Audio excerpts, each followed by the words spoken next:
பிரைசலாம். கர்த்தருக்கு ஸ்தோத்திரம் உண்டாவதாக. அல்லேலூயா, அல்லேலூயா. கர்த்தர் நல்லவர். கர்த்தர் இந்த ஜூலை மாதத்தை பரலோகம் அங்கீகரிக்கும் மாதம், அல்லேலூயா, பரலோகம் அங்கீகரிக்கும் மாதம் என்று ஆண்டவர் நமக்கு வாக்கு பண்ணியிருக்கிறார். அல்லேலூயா. தானியேலின் புஸ்தகம் 10வது அதிகாரம் 12வது வசனத்தின்படி ஆண்டவர் நமக்கு வாக்கு பண்ணியிருக்கிறார். அந்த வசனத்துல பாருங்க, உன் வார்த்தைகள் கேட்கப்பட்டது, உன் வார்த்தைகளின் நிமித்தம் நான் வந்தேன். அந்த பகுதி தான் நமக்கு இந்த வாக்குத்தத்த வசனத்தினுடைய ஒரு மைய பகுதி. அல்லேலூயா. இதற்காக நாம் இந்த மாதம் முழுவதும் செபிக்க போகிறோம், தியானிக்க போகிறோம். இப்பொழுது இந்த வசனத்தை குறித்து நாம் பார்க்க போறது இல்லை. அல்லேலூயா. அவன் எப்பயுமே நம்ம பார்ப்போம். நமக்கு நேரம் இல்லாததுனால இது எல்லாத்தையும் நான் ஆராதனையில ஆண்டவர் நமக்கு வெளிப்படுத்துவார். அல்லேலூயா. கர்த்தருக்கு ஸ்தோத்திரம். இந்த மாதத்தினுடைய 4 ஆராதனைகளிலும் ஆண்டவர் இந்த வசனத்தை குறித்து நமக்கு தேவையான சத்தியங்களை வெளிப்படுத்துவார். கர்த்தருக்கு ஸ்தோத்திரம். இன்றைக்கு நாம் எடுத்துக்கொண்டபடி யோவான் சுவிசேஷம் 1 அதிகாரத்துல ஒரே ஒரு பகுதியை நாம் தியானிக்க போகிற மிக ஆச்சரியமான ஒரு காரியம். அல்லேலூயா. இந்த 1 அதிகாரத்தை வாசிக்கும் பொழுது நிறைய விஷயங்கள் இருக்கு. அல்லேலூயா. நிறைய விஷயங்கள் நாம் ஏற்கனவே தியானிச்சிருக்கிறோம். நிறைய விஷயங்களை ஆண்டவர் நமக்கு இந்த சபையின் மூலமாக வெளிப்படுத்தி இருக்கிறார். அல்லேலூயா. இன்னைக்கு ஒரு புதிய காரியத்தை ஆண்டவர் நமக்கு கற்றுக் கொடுக்க போகிறார். கர்த்தருக்கு ஸ்தோத்திரம். யோவான் சுவிசேஷம் 1வது அதிகாரம் 47, 48 வாசிங்க. 47, 48. இயேசு நாத்தான்வேலை தம்மிடத்தில் வரக்கண்டு, இயேசு நாத்தான்வேலை தம்மிடத்தில் வரக்கண்டு, அவனை குறித்து இதோ கபடற்ற உத்தம இஸ்ரவேலன் என்றார். இதோ கபடற்ற உத்தம இஸ்ரவேலன் என்றார். அதற்கு நாத்தான்வேல், நீர் என்னை எப்படி அறிவீர் என்றான். நீர் என்னை எப்படி அறிவீர் என்றான். இயேசு அவனை நோக்கி, பிலிப்பு உன்னை அழைக்கிறதற்கு முன்னே நீ அத்திமரத்தின் கீழ் இருக்கும்போது உன்னை கண்டேன் என்றார். நீ அத்திமரத்தின் கீழ் இருக்கும்போது உன்னை கண்டேன் என்றார். அல்லேலூயா. இந்த காரியத்தை நம்ம இன்னைக்கு தியானிக்க போறோம். அல்லேலூயா. நாத்தான்வேல் யார் அப்படின்னா, பர்த்திலமேயு அப்படின்னு வாசிக்கிறோம்ல, 12 சீஷர்கள்ல ஒரு ஆள். பர்த்திலமேயும் நாத்தான்வேலும் ஒண்ணுதான். அல்லேலூயா. 2 பேருமே ஒரே ஆள் தான். அல்லேலூயா. கர்த்தருக்கு ஸ்தோத்திரம். நாத்தான்வேல் என்கிற பேருக்கு என்ன அர்த்தம் அப்படின்னா, கர்த்தர் கொடுத்திருக்கிறார் அப்படின்னு அர்த்தம். God has given. அல்லேலூயா. நாத்தான்வேல், பர்த்திலமேயு, அந்த வார்த்தைக்கு என்ன அர்த்தம் அப்படின்னா, கர்த்தர் கொடுத்திருக்கிறார் அப்படின்னு அர்த்தம். God has given. அல்லேலூயா. சரி, இப்போ நம்ம காரியத்துக்கு வரும். அல்லேலூயா. ஆண்டவர் சொல்றாரு பாருங்க, பிலிப்பு உன்னை அழைக்கிறதற்கு முன்னே உன்னை கண்டேன். அல்லேலூயா. பிலிப்பு என்ன சொல்றான்? நீ வாப்பா, வா, இயேசுநாதரை போய் பார்க்கலாம். அங்க என்ன சொல்றான் பாருங்க, வந்து பார். அதான் அழைத்துனா அர்த்தம், வந்து பார், வா அப்படின்னு அழைக்கிறான். கம் டு ஜீசஸ் அப்படின்னு அழைக்கிறான். அப்படி அழைக்கிறதற்கு முன்னே நான் உன்னை கண்டேன் அப்படிங்கிறார். அப்போ அங்க நடக்கிற சம்பவம் என்ன அப்படின்னு நீங்க வாசிச்சீங்க அப்படின்னா, மத்தேயு புஸ்தகம் 18வது அதிகாரம் 20வது வசனத்தை வாசிங்க. மத்தேயு 18, 20. ஜீசஸ். அல்லேலூயா. ஏனெனில் 2 பேராவது 3 பேராவது என் நாமத்தினாலே எங்கே கூடியிருக்கிறார்களோ, என் நாமத்தினாலே எங்கே கூடியிருக்கிறார்களோ அங்கே அவர்கள் நடுவிலே இருக்கிறேன் என்றார். அங்கே அவர்கள் நடுவிலே இருக்கிறேன் என்றார். மோர் தேன் 2. அல்லேலூயா. 2 பேராவது 3 பேராவது என் நாமத்தினாலே எங்கே கூடியிருக்கிறார்களோ. நல்லா கவனிங்க. எங்கே ஜெபிக்கிறாங்களோ அப்படி இல்லை, எங்கே கூடி இருக்கிறார்களோ. எந்த அளவுக்கு ஆண்டவர் அட்வான்ஸா போறாரு பாருங்க. என் நிமித்தமாக, என் நாமத்தின் நிமித்தமாக, என் பேரை வச்சு, என்னுடைய மைய கருத்தா வச்சு எங்க 2 அல்லது 3 பேர் கூடுகிறாங்களோ அங்கே அவர்கள் நடுவிலே நான் இருக்கிறேன் அப்படிங்கிறார். அல்லேலூயா. கல்யாண வீட்டுக்கு யார் நிமித்தமா போறோம்? பொண்ணு மாப்பிள்ளை நிமித்தமா போறோம். அல்லேலூயா. சாவு வீட்டுக்கு யார் நிமித்தமா போறோம்? அந்த டெட் பாடி நிமித்தமா போறோம். அல்லேலூயா. ஸ்கூலுக்கு எதுக்கு போறோம்? பாடம் படிக்கிறதுக்காக போறோம். அந்த கேதரிங். அரசியல் கூட்டத்துக்கு எதுக்காக போறாங்க? அரசியல் தலைவரை பார்க்கறதுக்காக போறாங்க. அல்லேலூயா.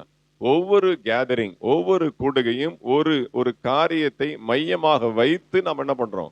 ஒன்று கூடுகிறோம். ஆனா ஆண்டவர் சொல்றாரு, என் நாமத்தின் நிமித்தம், எனக்காக, உங்களுடைய காரியத்துக்காக அல்ல, என் நாமத்தின் நிமித்தமாக, என் காரணமாக எங்கே 2, 3 பேர் கூடுகிறார்களோ அவர்கள் நடுவிலே நான் இருக்கிறேன்.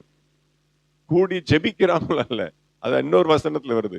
ஒருமனப்பட்டு பூமியிலே 2 பேராவது வேண்டுதலை, அவர் ஜெபிக்கும் போது அவருடைய வேண்டுதலை கேட்கிறேன் அப்படிங்கிறார். இங்க கூடி வந்தாலே பாருங்க எவ்வளவு ஆண்டவர் நம்ம மேல பிரியமா இருக்கிறார். அல்லேலூயா. நம்ம ஆண்டவர் சமூகத்துல கூடி வந்திருக்கிறோம் இல்லையா? தூக்கத்தை வெறுத்து அடிச்சு புரண்டு நேரம் ஆயிடுச்சு, அலாரம் எல்லாம் தாண்டிடுச்சு. அல்லேலூயா.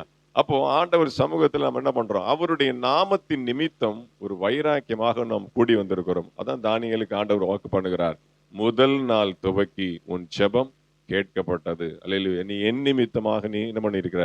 இந்த 21 நாட்களை நீ நியமித்து இருக்கிறாய். 21 நாள் அந்த டைட்டில் போனா அங்கதான் எனக்கு போகுது. நான் திரும்பி இங்க வாரேன்.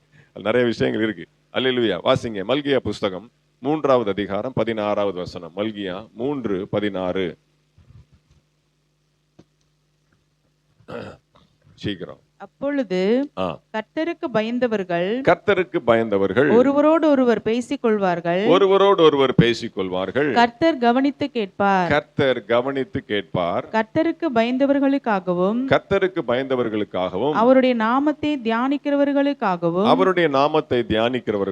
ஞாபக புஸ்தகம் ஒன்று அவருக்கு முன்பாக எழுதப்பட்டிருக்கிறது. அந்த மத்தேயு 18:20க்கு இது கொஞ்சம் அட்வான்ஸ். அல்லேலூயா. மல்கியா 3:16 என்ன சொல்லுது? கவனித்து கேட்கிறார். அல்லேலூயா. 2-3 பேர் கூடி வந்து ஜெபம் சொல்லிட்டு இங்க உட்கார்ந்துட்டு அரட்டை அடிச்சிட்டு இருக்கிறாங்களா? ஏதோ கூடி வந்துட்டேன், நடுவில் இருக்கிறேன் அப்படின்னு தான் சொல்றாரு. நீங்க வந்துட்டீங்கன்னா அவரு வந்துடுறாரு. இப்ப நீங்க கேதர் ஆயிட்டீங்க. சில சபைகள் கூட்டங்கள்லாம் பாத்தீங்க அப்படின்னா பாஸ்டர் வரல என்ன பண்ணுவாங்க? போன் நோண்டிட்டு இருப்பாங்க. நீ என்ன பண்ண? அந்த சேலை எங்க வாங்கின? அது என்ன? அந்த ஹோட்டல்ல பிரியாணி எப்படி இருக்கு? அல்லேலூயா. வந்திருக்கிறது ஜெபத்துக்கு. அல்லேலூயா. பாஸ்டர் கொஞ்சம் 5 நிமிஷம் 10 நிமிஷம் லேட் ஆயிடுச்சு அப்படின்னா கொஞ்சம் உட்கார்ந்து ஸ்தோத்திரம் பண்ணுவோம், ஜெபம் பண்ணுவோம், அப்படிலாம் இருக்காது. சும்மா அரட்டை அடிச்சிட்டு இருப்பாங்க. அல்லேலூயா. அப்ப என்ன? கூடி வர்றது கரெக்ட். நீங்க வர்றதுனால நானும் வந்துடுறேன். என்ன பண்றீங்க, என்ன பேசுறீங்க, அதை கர்த்தர் கவனித்து கேட்கிறார். அல்லேலூயா. இப்ப பிலிப்பும் நாத்தான்வேலும் கூடி வந்திருக்கிறாங்க. அவர்கள் பேசுகிறது என்ன அப்படிங்கறதை கவனித்து கேட்கிறார். அல்லேலூயா. அடுத்து என்ன பண்றதுக்கு? கேட்கிறது மட்டுமல்ல, அதை ஆண்டவர் பதிவு செய்கிறார். என்ன பேசுறாங்க, என்ன பண்றாங்க அப்படிங்கறத ஞாபக புஸ்தகத்துல அதை ஆண்டவர் எழுதி வைக்கிறார். அல்லேலூயா. இன்றைக்கு இந்த 21 நாள் ஜெபத்தை நாம் ஏற்படுத்தின அந்த காரியத்தை ஆண்டவர் ஞாபக புஸ்தகத்துல எழுதி வைக்கிறார். அல்லேலூயா. Praise the lord. விசுவாசம் இருக்கவங்க ஆண்டவருக்கு ஒரு ஸ்தோத்திரம் பண்ணி அல்லேலூயா சொல்லுங்க. ஆமென். ஹல்லேலூயா. ஜெயகிறிஸ்து மறுரூப சபையில என்னுடைய பிள்ளைகள் 21 நாட்கள் ஆமென் பொருத்தனை பண்ணி அதிகாலையில கூடி வந்து ஜெபித்து என் நாமத்தை அவர்கள் என்ன பண்றாங்க? மகிமைப்படுத்துறாங்க. என் நாமத்தின் நிமித்தம் கூடி வராங்க. என்னுடைய வார்த்தையை தியானிக்கிறாங்க. சுவிசேஷ புஸ்தகமாகிய யோவான் புஸ்தகத்தை தியானிக்கிறாங்க அப்படின்னு சொல்லி என்ன பண்ணுவாரு? உங்க பேருக்கெல்லாம் அட்டெண்டன்ஸ் அங்க அவருடைய ஞாபக புஸ்தகத்துல இன்னையிலிருந்து அவர் என்ன பண்றார்? அவர் அட்டெண்டன்ஸ் போட ஆரம்பிக்கிறார். அது ஞாபக புஸ்தகம். அல்லேலூயா. அப்ப கவனித்து வருகிறார், நடுவில் இருக்கிறார், கவனித்து கேட்கிறார், அதை குறிப்பெடுக்கிறார், அதை என்ன பண்றார்? ரிஜிஸ்டர் பண்ணுகிறார், பதிவு செய்கிறார். அல்லேலூயா. அவ்வளவு நேர்த்தியாக செய்யக்கூடியவர் நம்முடைய ஆண்டவர். எவ்வளவு ஸ்ட்ரக்சரா இருக்கிறாரு பாருங்க. அல்லேலூயா. அதை பார்க்கும்போது ரொம்ப ஆச்சரியமா இருக்கு. சரி, அடுத்து கம் டு த பாயிண்ட். அப்ப என்ன சொல்றாரு? நீ வந்து பார் என்று பிலிப்பு உன்னை அழைக்கிறதற்கு முன்னே நான் உன்னை கண்டேன். அப்ப அவங்க 2 பேரும் வராங்க, உட்கார்ந்து பேசுறாங்க. பேசும்போது என்ன பண்றாரு? அதுக்கு முன்னாடி அவர் வந்து ஆஜராயிராரு. அவன் வா என்று சொல்வதற்கு முன்னமே உன்னை கண்டேன். அப்படின்னா என்ன அர்த்தம்? கண்டேன் அப்படின்னா உன்னுடைய கேரக்டர் நான் புரிஞ்சுக்கிட்டேன். பிலிப்பு வா என்று சொல்வதற்கு முன்னே நான் உன்னை கண்டேன், உன் மனதை கண்டேன், உன் இருதயத்தை நான் கண்டேன், உன் உள்ளத்தின் ஆழத்தை நான் கண்டேன் அப்படிங்கிறார். அல்லேலூயா. இப்ப அடுத்து அவங்க பேசுறாங்க. அப்ப அவங்களுடைய பேசுறதுடைய சப்ஜெக்ட் என்ன?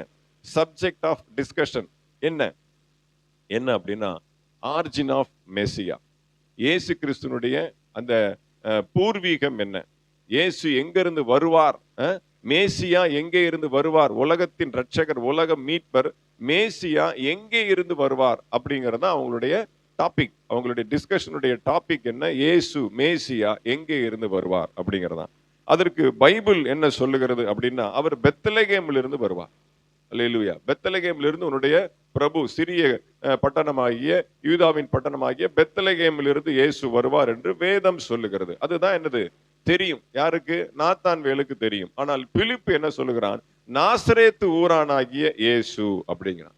அப்ப இவனுக்கு டவுட் வந்துருச்சு. பைபிள்ல சொன்னது பெத்லகேம்ல இருந்து வருவார், இவன் நாசரேத்துல இருந்து வருவார் அப்படின்னு சொல்லு. இல்லையேப்பா, தவறு, அப்படி பைபிள்ல போடலையே. நாசரேத்து ஊரானாகிய இயேசுவை நாங்கள் பார்த்தோம் அப்படிங்கிறான். அப்போ அவன் ஏதோ ஒரு அட்ஜெக்டிவ் போட்டான். இயேசுக்கு ஒரு ஒரு ஒரு உரிச்சொல்ல போட்டு கூப்பிடுறான். அது இவனுக்கு ஒரு கன்ஃபியூஷன் ஆயிடுச்சு. அந்த டிஸ்கஷன் கொஞ்சம் அப்படியே கன்ஃபியூஷனா போயிட்டு இருக்கு. அதை பார்த்த உடனே அதுக்கு மேல அவனுக்கு சுவிசேஷம் சொல்ல தெரியல பிலிப்புக்கு. அப்பா எனக்கு தெரியாது, மேல ஏதாவது தெரியும்னா நீ வந்து பார், நீ அவர்கிட்டே கேளு, உங்க ஊர் என்ன, உங்க அப்பா யாரு, உங்க அம்மா யாரு, உங்க பூர்வீகம் என்ன, எல்லா சங்கதியும் நீ அவர்கிட்ட வந்து கேட்டுக்கோ, வாரியா அப்படின்னா மறுப்பு எதுவும் சொல்லல. உடனே என்ன பண்ணிட்டான், வா கிளம்பலாம் பார்ப்போம், ஒரு கை பார்த்தலாம் அப்படின்னு கியூரியாசிட்டி. அதாங்க பாருங்க, ஆர்வம். அல்லேலூயா, கியூரியாசிட்டி. சரி, இது வரைக்கும் நீங்க கேட்டது எப்படியோ தெரியாது, இனிமேல் கேட்கறது தான் நீங்க கொஞ்சம் கவனமா கேட்கணும். அல்லேலூயா. பாருங்க, ஆண்டவர் சொல்றார் அந்த இடத்துல அழகான ஒரு வசனம். 48வது வசனத்தில் அவர் சொல்கிறார், நீ அத்திமரத்தின் கீழ் இருக்கும்போது உன்னை கண்டேன். கீழ், அத்திமரத்துக்கு கீழ் அப்படின்னு என்ன அர்த்தம்? மரத்தடியில, மரத்தடியில உட்கார்ந்து அவங்க பேசிட்டு இருக்கிறாங்க. அப்ப கீழ் பகுதி அப்படின்னா வேர் பகுதியை குறிக்கிறது. வேர், அத்திமரத்தினுடைய அடியில் நீ இருக்கும்போது, நீங்கள் பேசிக் கொண்டு இருக்கும்போது நான் உன்னை கண்டேன். அடிமரம், அத்திமரத்தினுடைய அடியில அவர்கள் உட்கார்ந்து இருக்கிறார்கள். நாத்தான்வேல் உட்கார்ந்து இருக்கிறான். அல்லேலூயா. பிலிப்பு அப்பதான் வாரான், இவன் ஆல்ரெடி அங்க இருக்கிறான், அந்த மரத்துக்கு அடியில உட்கார்ந்து இருக்கிறான். அப்படியே ஜஸ்ட் பாஸ் பண்ணும்போது நாத்தான் வேலை பார்க்கறான், பிலிப்பு இவனு பேசிக் கொள்கிறான். அதான் நடக்கிற சம்பவம். அப்ப இந்த அடிமரத்துல உட்கார்ந்து இருக்கிற சம்பவம் என்ன அப்படின்னா, நாத்தான் வேலுக்கு அஸ்திபாரம் தெரியும். அல்லேலூயா. வேரை குறித்து தெரியும். அல்லேலூயா. ஆதி சரித்திரத்தை குறித்து அவனுக்கு தெரியும். அல்லேலூயா. வேதத்தை நன்கு அறிந்தவன். அதான் கேட்கிறான், பைபிள்ல சொல்லப்பட்டிருக்கு மேசியா பெத்லகேம்ல இருந்து வருவார் தானே போட்டிருக்கு. அப்ப என்ன அர்த்தம்? அதை பார்க்கிறார், அவன் அடிமரத்துல உட்கார்ந்து இருக்கிறான் அப்படின்னு என்ன அர்த்தம்? அவனுக்கு வேர் தெரிஞ்சிருக்கிறது, ஆழம் தெரிஞ்சிருக்கிறது. he knows the basics. அடிப்படையான, ஆமென் ஹல்லேலூயா, ஒரு தேவ பிள்ளை அறிந்திருக்க வேண்டிய, ஒரு யூதன் அறிந்திருக்க வேண்டிய ஒரு அடிப்படையான காரியத்தை, அடிப்படை சத்தியத்தை அவன் அறிந்திருக்கிறான் என்பதை இயேசு குறித்து கொள்கிறான். அல்லேலூயா. அத்திமரத்தின் அடியில் இருக்கிறவன். அப்போ நாத்தான் வேலை இந்த தியானத்தின்படி நம்ம எப்படி கூப்பிடலாம் அப்படின்னா, வேரை பற்றி கொண்டிருக்கிறவன். அல்லேலூயா. அவனுக்கு அஸ்திபாரம் தெரியும், அவனுக்கு ஆழம் தெரியும், அவனுடைய பெற்றோர்கள் அப்படி வளர்த்திருக்கிறாங்க. அல்லேலூயா. மோசேயினுடைய நியாய பிரமாணத்தினாலே அவன் பழக்குவிக்கப்பட்டவன், வேதத்தை அறிந்தவன், வேதத்தின் ஆழம் அறிந்தவன். அல்லேலூயா. அப்போ அதுல ஒரு சின்ன ஒரு மாற்று கருத்து வரும் பொழுது, அதுல ஒரு சின்ன டிஃபரன்ஸ் வரும்போது உடனே அவனுக்குள்ள ஒரு சலசலப்பு. இல்லையே, அப்படி இருக்காது, அது தவறாயிருச்சே, அப்படி ஆண்டவர் தப்பா சொல்ல மாட்டார், அப்படி தப்பா நடக்காது, ஆண்டவர் முறைமை மாறி வருகிறவர் அல்லவே அப்படின்னு சொல்லி அவனுக்குள்ள ஒரு கலக்கம் வருகிறது. அந்த கலக்கத்தை ஆண்டவர் பார்த்து அப்படியே மெச்சி கொள்கிறார். எந்த அளவுக்கு அவன் வேதத்துல அந்த அளவுக்கு ஒரு உணர்வுள்ள ஒரு மனுஷனா இருக்கிறானே, அத்திமரத்தின் அடியில் இருக்கிறதை. இவனுக்கு வேர் தெரிஞ்சிருக்கு, இவனை விடக்கூடாது, இவன் படிச்சவன், இவனை படிச்சவனை பயன்படுத்தணும். அல்லேலூயா.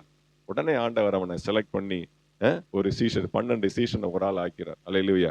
படித்தவர்கள் ஆண்டவருக்கு தேவை. அல்லேலூயா. பயப்படாதீங்க, அடுத்த சப்ஜெக்ட் உங்களுக்கு வருது, நான்லாம் படிக்கலையே அப்படின்னு நீங்க நினைக்காதீங்க. படித்தவர்கள் ஆண்டவருக்கு தேவைப்படுது. அஸ்திபாரம் தெரிஞ்சவங்க, வேர் தெரிஞ்சவங்க. அல்லேலூயா. சரித்திரம் தெரிஞ்சவங்க, புராணம் தெரிஞ்சவங்க, 4 வேதங்களையும் கற்றறிந்தவர்கள், எல்லாவற்றையும் தெரிந்தவர்கள் இயேசுவுக்கு வேணும். வந்ததுக்கு அப்புறம் அதுக்கப்புறம் அவருடைய ட்ரைனிங் தனியா கொடுப்பார். அப்ப அத்திமரத்தின் அடியில் இருக்கிறது எதை குறிக்கிறது அப்படின்னா, அந்த வேரை குறிக்கிறது. பிலிப்பு அழைத்த உடனே மறுபேதும் சொல்லாமல் வந்து விட்டான். வாசிங்க ஏசாயா புஸ்தகம் 11வது அதிகாரம் முதல் வசனம். ஏசாயா 11:1. ஜீசஸ். அல்லேலூயா. ஈசா என்னும் அடிமரத்திலிருந்து ஒரு துளிர் தோன்றி அவன் வேர்களிலிருந்து ஒரு கிளை எழுப்பி செழிக்கும். பாருங்க, அவன் பெத்லகேம்ல இருந்தா வருவார் அப்படின்னு சொல்லி அறிந்திருக்கிறவன். அப்ப மேசியா அவனுடைய சகல காரியத்தையும் அறிந்திருப்பான். அல்லேலூயா. அப்ப இயேசு கிறிஸ்துவாகிய நான் தான் அந்த மேசியா என்று சொன்னால் அவன் புரிந்து கொள்வான். ஈசா என்னும் அடிமரத்திலிருந்து தோன்றின துளிர் நான் தான் என்று நான் சொன்னால் அவன் விளங்கி கொள்வான். அந்த காரியம் அவனுக்கு புரியும் என்று சொல்லி ஆண்டவருக்குள்ளே ஒரு நல்ல ஒரு எண்ணம், அபிப்பிராயம். அல்லேலூயா. இப்ப நமக்கு என்ன இது குறித்து நாம கற்றுக்கொள்கிறோம் அப்படின்னா, எந்த காரியமானாலும் அதனுடைய தாற்பயம் என்ன. ஒருத்தர் நம்மகிட்ட வந்து பேசுறாரா, இப்படி வியாபாரம் பண்ணலாம், இப்படி பிசினஸ் பண்றாருன்னா அதனுடைய பின்னணி எப்படி இருக்கும், அதனுடைய நோக்கம் எப்படி இருக்கும், அவங்களுடைய மனசு எப்படி, அதான் நான் உங்களுக்கு சொல்லிட்டு வரேன். அப்போ ஆண்டவர் வேர், அல்லேலூயா, ஆழம் என்ன அப்படியே மேலாப்புல பார்க்கணும். அது மேல கிடைக்கிற நன்மைகளை மட்டும் பார்க்க கூடாது. அப்ப அதனுடைய பின்னணி என்ன, அதனுடைய ஆழம் என்ன, நோக்கம் என்ன, ஒவ்வொரு மனுஷனும் பேசுகிறது நோக்கம் என்ன, பழகுறது நோக்கம் என்ன, ஒவ்வொரு காரியத்திலும் அந்த ஆழத்தை ஆராய்ந்து பார்க்கிற ஒரு சுபாவம் நமக்கு வேண்டும். மேசியா எங்கே இருந்து வருவார் என்கிற ஆழம், அந்த வேர் அவனுக்கு நல்லா தெரியும். அதுல கொஞ்சம் மாற்று கருத்து வருது அப்படின்னா அது குறித்து யோசிக்கணும். அன்னைக்கு அப்படி சொன்னாரே அவரு, இன்னைக்கு மாத்தி பேசுறாரு. முதல்ல 6 நாள், அப்புறம் 4 நாள், 3 நாள், அப்புறம் ஞாயிற்றுக்கிழமை நானும் சேர்த்து பண்ணிக்கிறேன்ட்டாருன்னா என்ன பண்றது? அதெல்லாம் யோசிக்கணும். ஃபியூச்சர் காரியத்தை யோசிக்கணும். சொன்னது சொன்னபடி இருக்கா, இல்ல என்ன மாற்றம் வருகிறது, மாற்றத்தை நாம எப்படி அதை விளக்கி நாம புரிந்து கொள்ளுகிறது, அப்ப அதுக்கு தகுந்த மாதிரி எப்படி நடந்து கொள்கிறது, சகலத்தையும் ஆராய்கிற ஆவி நமக்குள்ள வேண்டும். அல்ல ஆவிகளை பகுத்தறியக்கூடிய ஆவி அப்படின்னு ஒண்ணு இருக்கு. அல்லேலூயா. ஒரு மனுஷன் நம்மகிட்ட வந்து பேசணும் அப்படின்னா அவன் எந்த நோக்கத்தோடு பேசுகிறான் அப்படிங்கிற அந்த வார்த்தையினுடைய வேர் நமக்கு தெரியணும். அதான் ரகசியம். அல்லேலூயா. சரி, இப்போ அந்த மொத்தமா நான் பார்த்தது நாத்தான் வேல் வேரை பற்றி கொள்ளுகிறவன். அல்லேலூயா. வேரை பற்றி இருக்கிறவன், பேஸ் அவனுக்கு தெரியும். லூக்கா சுவிசேஷம் 19வது அதிகாரம் 4வது வசனத்தையும் 5வது வசனத்தையும் வாசிங்க. லூக்கா 19:4-5. அவர் போகும் வழியில் முன்னாக ஓடி அவரை பார்க்கும்படி ஒரு காட்டத்தி மரத்தில் ஏறினான். ஒரு காட்டத்தி மரத்தில் ஏறினான். இயேசு அந்த இடத்தில் வந்தபோது அண்ணாந்து பார்த்து அவனை கண்டு, சகேவே, நீ சீக்கிரமா இறங்கி வா, இன்றைக்கு நான் உன் வீட்டிலே தங்க வேண்டும் என்றார். நாத்தான் வேல் அத்தி மரத்தின் அடியில் இருந்தான். சகேயு அத்தி மரத்தின் மேலே இருக்கிறான். அல்லேலூயா. அடியில் இருக்கிறவனையும் தெரிந்து கொள்கிறார், மேலே இருக்கிறவனையும் தெரிந்து கொள்கிறார். அல்லேலூயா. பாருங்க, நாத்தான் வேலை கண்டுபிடிக்கிறதுக்கு அவர் எடுத்த ஸ்ட்ரெஸ் எஃபோர்ட்டை காட்டிலும் சகையை கண்டுகொள்வதற்கு அதிகமான ஸ்ட்ரெஸ் எடுக்கிறார். அல்லேலூயா. பாருங்க, அவனை கூப்பிட்டு வந்தது, ஆதாயப்படுத்தினது பிலிப்பு. ஆனால் சகைவை ஆதாயப்படுத்துவதற்கு இவரே டைரக்டா போகிறார். எரிகோவுக்கு போவதற்கான நோக்கமே சகைவை ஆதாயப்படுத்த வேண்டும். He is going to Jericho to the purpose only for Zacharias. Hallelujah. சகைவை ஆதாயப்படுத்த வேண்டும் என்கிற ஒரே நோக்கத்துக்காகவே அவர் எரிகோ பட்டணத்துக்குள்ளே நுழைகிறார். ஆனா அவர் நுழைகிறார், இவன் விலகி ஓடுகிறான். அல்லேலூயா. இயேசுவுக்கு முன்னாக ஓடி அவர் அடுத்த தெருல வாராரு சொல்லி கேள்விப்பட்ட உடனே அவர் நம்மளை பாத்திரக்கூடாது அப்படின்னு சொல்லி குடுன்னு அவர் வர்றதுக்கு முன்னாடியே ஓடி யாருமே பார்க்காத ஒரு உயரத்துல ஏறி என்ன பண்றான், அத்தி மரம் சொல்லப்பட்டிருக்கு, காட்டத்தி மரம். காட்டத்தி மரத்தினுடைய உயரத்துல மேல உச்சாணி கொம்புல போய் ஏறி உட்கார்ந்துறான். அல்லேலூயா. ஆண்டவருக்கு தெரியாதா? அங்க பாருங்க, சகேயு ஜக்காய் அப்படிங்கிறது எபிரேய வார்த்தை. சகேயு ஜக்காய் அப்படின்னு என்ன அர்த்தம்னா பியூர், ரைட்டியஸ், சுத்தம் உள்ளவன், நீதிமான் என்று அர்த்தம். ஆச்சரியமா இருக்கா? சகையினுடைய வார்த்தையினுடைய பேருடைய அர்த்தம் என்ன அப்படின்னா நீதிமான், சுத்தம் உள்ளவன், உண்மை உள்ளவன் அப்படின்னு அர்த்தமா. அப்ப என்ன அர்த்தம்? அவன் பேருக்கும் அவன் வாழ்க்கைக்கும் சம்பந்தமே இல்லை. இன்னும் சொல்லப்போனா ஒரு பெயர் கிறிஸ்துவன். அல்லேலூயா. ஒரு நேம் சேக் ஜூ, அவ்வளவுதான். வேதத்தின் அடிப்படையில் அவனுடைய வாழ்க்கை இல்லை. நாத்தானுடைய வாழ்க்கை வேதத்தின் அடிப்படையில் இருக்கு. He knows the base. அவன் வேரை பற்றி கொண்டிருக்கிறான், இவன் நுனி கிளையை பற்றி கொண்டிருக்கிறான். எப்பனாலும் கீழே விழுந்துருவான். அல்லேலூயா. வேரை பிடிச்சவன் ஸ்ட்ராங்கா இருப்பான், கிளைய பிடிச்சவன் லேசா அந்த கிளை முறிஞ்சிடுச்சு அப்படின்னா கீழே விழுந்துருவான். ஒரு குரங்கு வந்து அந்த கிளையை ஆட்டுச்சுன்னா போதும், அப்படியே சாஞ்சு கீழே விழுந்துருவான். நுனி கிளையில் இருப்பது ஆபத்து. அல்லேலூயா. வேரில் இருப்பது நல்ல ஒரு பாதுகாப்பு. கர்த்தருக்கு ஸ்தோத்திரம். பாருங்க, அவன் பேர் அளவுக்கு அவன் ஒரு கிறிஸ்துவனாக, ஒரு பேர் அளவுக்கு ஒரு யூதனாக இருந்தான். அப்ப என்ன அர்த்தம்? அவனுக்குள்ளே ஆழமான சத்தியம் இல்லை. அல்லேலூயா. அவன் எந்த நோக்க, அவர் எப்படிப்பட்டவரோ, ஸ்ரீபெரும்புதூர்ல ஒரு ஊழியம் இருக்கு, இயேசு எப்படிப்பட்டவரோ ஊழியங்கள். அந்த பாஸ்டர் நான் பார்த்தேன், அவர் சட்டையிலே போட்டிருக்காரு, வெள்ளை சட்டையில சகப்பு கலர்ல எம்ப்ராய்டு பண்ணி இயேசு எப்படிப்பட்டவரோ அப்படின்னு போட்டுக்கிறார். அல்லேலூயா. ஊழியத்துக்கு பேரு அதான், இயேசு எப்படிப்பட்டவரோ ஊழியங்கள். எனக்கு ரொம்ப சந்தோஷமா இருந்துச்சு, கேட்சிங்கா இருக்கு வார்த்தையே. பாருங்க, அவன் எப்படி இயேசு எப்படிப்பட்டவரோ என்று பார்க்க வகை தேடினான். அப்ப என்ன அர்த்தம்? he is a celebrity. அவர் வந்து ஒரு ஒரு ஒரு என்ன சொல்றது, ஒரு ஒரு எல்லாருக்கும் பிரசித்தி பெற்றவர், பிரபலமானவர். பிரபலம், செலிபிரிட்டினா பிரபலமானவர். அல்லேலூயா. அவர் எல்லார் மத்தியிலும் பிரபலமாய் பேசப்படுகிறாரே, அந்த பிரபலத்தினுடைய காரியம் என்ன? அவர் எதுல பிரபலமா இருக்கிறார்? அந்த மேலோட்டமா அவன் நுனிக்கிளையை பற்றி கொண்டு அர்த்தம். அந்த மேசியாவினுடைய, அந்த இயேசு கிறிஸ்துனுடைய அந்த வெளி தோற்றம், அவர் பிரபலமா இருப்பது காரணம் என்ன? அவர் அழகா, அவருடைய நடையா, அவருடைய உடையா, அவருடைய பாவனையா, அவருடைய பேச்சா, அவருடைய டோட்டல் எக்ஸ்டர்னல் அப்பியரன்ஸை மட்டும்தான் பார்க்க வகை தேடினார். அல்லேலூயா. இப்ப நீங்க உள்ள இருக்கிறீங்க, மற்றவங்க எல்லாம் வெளியில இருக்கிறாங்க. நம்ம சபைக்கு உட்பட்டவர்கள் வேறு, சபைக்கு வெளியில இருக்கிறவங்க அடிக்கடி உள்ள வராங்க. நிறைய சண்டே கிளாஸ் பேரண்ட்ஸ் வராங்க, இப்போ மீட்டிங் நடத்துறோம், கூட்டம் நடத்துறோம், எல்லாம் வராங்க. எப்படி இருக்குது பார்க்கலாம், சர்ச்சு எப்படி இருக்கு, பால் சீலிங் எப்படி போட்டிருக்கிறாங்க, சர்ச்சு எப்படி மாறி இருக்கு, இவங்க என்ன பேசுவாங்க, என்ன சொல்லுவாங்க, என்ன கேட்கலாம், என்ன சாப்பாடு, எப்படி ஏது, நம்முடைய வெளி தோற்றத்தை பார்க்கத்தான் அவர்கள் ஆவலா இருக்கிறார்களே ஒழிய, பிள்ளைகள் டான்ஸ் எப்படி இருக்கு, ட்ரெஸ் எப்படி பண்ணியிருக்கிறாங்க, பாட்டு எப்படி இருக்கு, அதனுடைய ஆழத்தை கற்றுக்கொள்ள அவர்களுக்கு மனம் இன்னும் இழகவில்லை. அல்லேலூயா, கர்த்தருக்கு ஸ்தோத்திரம். அப்ப வெளி தோற்றத்தை பார்க்க அவர்கள் ஆயத்தமா இருக்கிறார்கள். கர்த்தருக்கு ஸ்தோத்திரம் உண்டாவதாக. அப்ப பாருங்க, அதனால் இவன் நுனிக்கிளையை பற்றி கொண்டிருக்கின்றாவது காட்டத்தி மரம் என்று சொல்லப்பட்டிருக்கிறது. காட்டத்தி, அது வெறும் அத்தி மரம், இது காட்டத்தி மரம். அப்ப இது ரூட் பிஹேவியர், ரொம்ப ஒரு கடினமான காரியத்தை, ரொம்ப ஒரு முரட்டாட்டுத்தனமான ஒரு சுபாவத்தை குறிக்கிறது. அல்லேலூயா. வாசிங்க ரோமர் புஸ்தகம் 11வது அதிகாரம் 17வது வசனம். சீக்கிரம், பிரைஸ் எல்லாம். ரோமர் 11:17. சில கிளைகள் முறித்து போடப்பட்டிருக்க காட்டொலிவ மரமாகிய நீ அவைகள் இருந்த இடத்தில் ஒட்ட வைக்கப்பட்டு ஒலிவ மரத்தின் வேருக்கும் சாரத்திற்கும் உடன் பங்காளியாய் இருந்தாயானால் போது நல்லா கவனிங்க. பாருங்க, அங்க ஒலிவ மரம், அந்த கான்செப்ட் விட்டுருங்க. அது என்னது? காட்டு ஒலிவ மர கிளை. இவன் காட்டத்தி மரத்தினுடைய நுனி கிளையிலே உட்கார்ந்து இருக்கிறான். எப்பொழுதாகிலும் அது முறிந்து போகக்கூடிய நிலைமையில இருக்கிறது. அல்லேலூயா. இப்ப ஆண்டவர் என்ன பண்றார்? அதை தன்னுடைய வேறாகிய அன்போடு அதை ஒட்ட வைக்கிறார். அங்க நல்லா சொல்லப்பட்டிருக்கு பாருங்க, நீ அவைகள் இருந்த இடத்தில் ஒட்ட வைக்கப்பட்டு ஒலிவ மரத்தின் வேருக்கும் சாரத்திற்கும் உடன் பங்காளியா இருந்தாயானால். நான் நினைக்கிறேன், அந்த எரிகோக்குள்ள ஆண்டவர் போகும் பொழுது நாத்தான்வேலும் கூட வந்திருப்பான்னு நினைக்கிறேன்.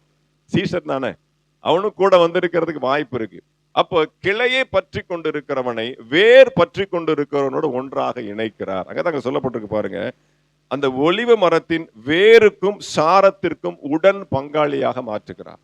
அது வேற கிளை, அது வேற சுபாவம். காட்டத்தி மரம், அல்லேலூயா, அந்த கிளையை சுபாவ கிளையோடு கூட அந்த வேரோடு உண்மையான சாரத்தை பற்றி கொண்டு இருக்கக்கூடிய அந்த உண்மையான கிளையோடு கூட அந்த காட்டத்தி மரத்தினுடைய அந்த ஒலிவ மரத்தினுடைய கிளையை ஒட்ட வைக்கிறார். அல்லேலூயா. அப்ப உண்மையாய் பின்பற்றி வேரை உற்று நோக்கி பார்க்கக்கூடிய அந்த கூட்டத்தோடு கூட அந்த சகைவை ஆண்டவர் இணைக்கிறார். வேரை பற்றி கொண்டிருக்கிறவனை, கிளையை பற்றி கொண்டிருக்கிறவனையும் ஒன்றாக இணைக்கிறார். அப்ப மைய கருத்து என்ன? ஆண்டவருக்கு எல்லாருமே தேவை. அல்லேலூயா. அவருக்கு பார்ஷியாலிட்டியே கிடையாது. எல்லாரையும் ஒரு குடையின் கீழ் கொண்டு வருகிறதான் அவருடைய நோக்கம். அல்லேலூயா. பெயர் கிறிஸ்துவனையும் விடுறதில்ல, பைபிளை கரைச்சி குடிச்சவனையும் விடுறதில்ல. அல்லேலூயா. எல்லாருக்கும் சமமான அங்கீகாரம். அல்லேலூயா. எல்லாருக்கும் சமமான அன்பு. அல்லேலூயா. இன்னும் சொல்ல போனா நுனிக்கிளையில இருக்கிறவனுக்கு தான் அதிகமான அன்பு. அல்லேலூயா. அவனுக்கு கூட பாருங்க, பிலிப்பு அனுப்புதான் என்ன பண்றாரு? சந்திக்கிறார். இதற்கு தானே இறங்கி வந்து அவனை கூட கீழே தான் பார்த்தாரு. இவன் அண்ணாந்து பார்க்கிறார். மோர் எஃபர்ட், கழுத்தை வளைச்சுக்கிட்டு ரொம்ப எஃபர்ட் எடுத்து பார்க்கிறார். பாருங்க, அப்ப படிப்பறிவு இல்லாதவன் துரோகி. படிச்சிருக்கலாம், படிச்சாதானே கவர்மெண்ட் வேலை பார்க்கணும். அது படிப்பு என்னது? உலக படிப்பு. மனுஷனை படிக்கல, அன்பை படிக்கல, உண்மையை படிக்கல, நீதியை படிக்கல. லஞ்சம் வாங்குறவன், 1க்கு 3ஆக வாங்குகிறவன். அல்லேலூயா. அப்படிப்பட்ட துரோகி பாவியை ஆண்டவர் என்ன பண்றார்? சந்திக்கிறார். அவன் எப்போதாகிலும் விழுந்து போவான். அவன் நுனிக்குலையில் இருக்கிறான். அவனை வேரின் சாரத்திற்குள்ளே அவனை கொண்டு வர வேண்டும் என்று சொல்லி ஆண்டவர் முயற்சிக்கிறார். கண்களை மூடி நாம் ஜெபிக்கலாம். ஸ்தோத்திரம் ஆண்டவரே, உங்களுக்கு நன்றி செலுத்துகிறோம். ஆண்டவர்